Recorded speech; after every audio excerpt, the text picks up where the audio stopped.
Hey friends, welcome to my channel. In this video I am going to share with you 5 different steps that you have to follow to buy your first commercial property.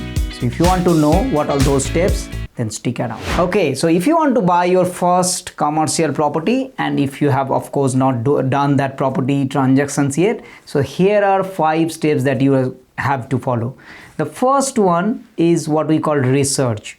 How do you research a place, where you want to buy that commercial property? Now this is little bit different than the residential property. Why? Because residential property you tied up with the location, whereas in commercial property your research depends on you, what you want to achieve from that property.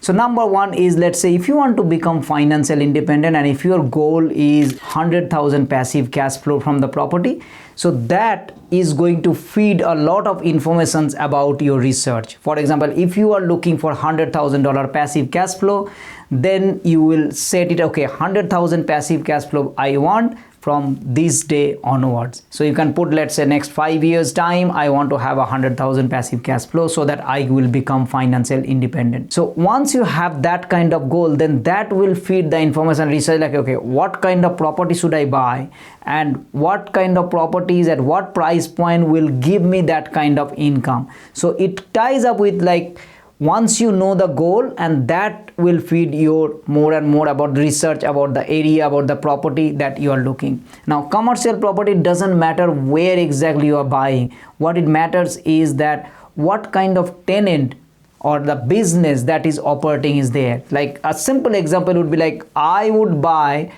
a mom and dad business from a good location versus not so good location is a better business, you could say like that. Or somebody might say, no, I do not want to, I would always try to buy a reputed company even though it is in the regional area.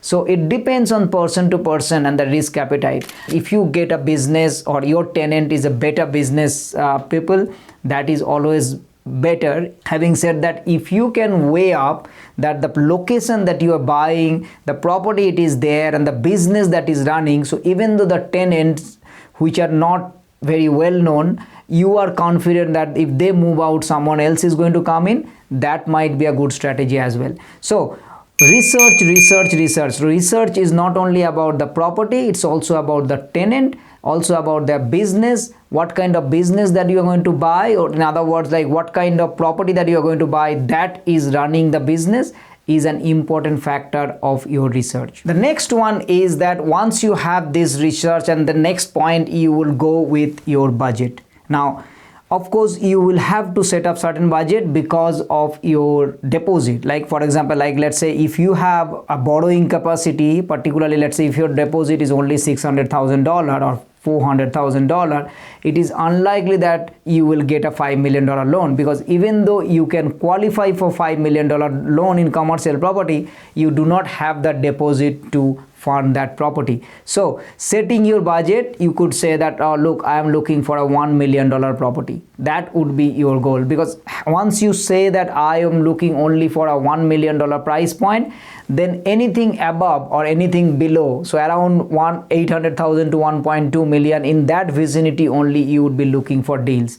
So it's just going to cut down a lot of your deals which you would not be able to buy, because there is no point of looking those deals if you cannot buy. It's just a waste of time. So setting this kind of budget is going to help you to pinpoint your search in a better way and find out, okay, these are the properties that I'm going to look, these are the areas that I'm looking, and these are the outcome that I'm going to achieve from this property. The next step would be engaging professionals. Now of course I am a buyer agent, so I must be biased here, but generally speaking, that if you do not know much about commercial property, it's always better to engage the right professionals. So in other words, somebody who's been doing this day in and day out about buying these properties, so engage them. And it must be anybody that you believe or that somebody. If you don't know, by all means book a session with us, and then we can handhold you, I can guide you that what you can do.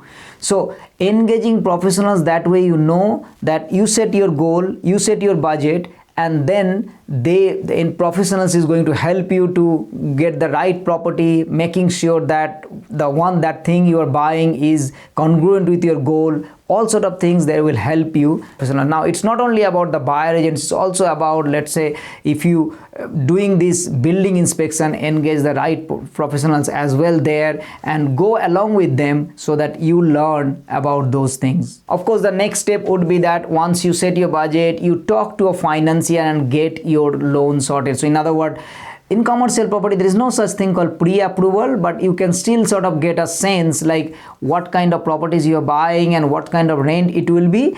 As a result, what kind of budget that you are looking for, whether you qualify or not.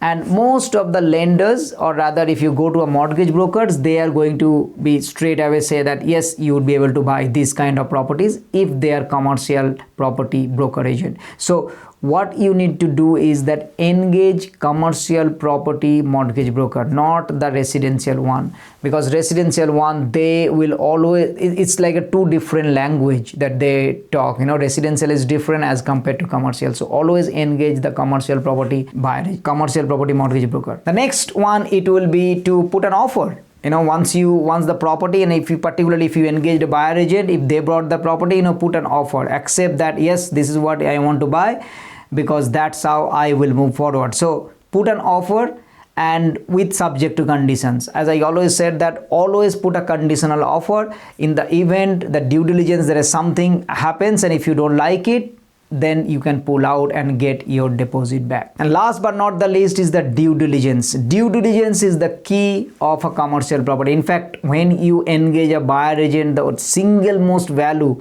that you look for is the commercial property due diligence. Now in commercial property due diligence, buyer agent has to do quite a lot of things. It needs to check, it needs to validate the rent.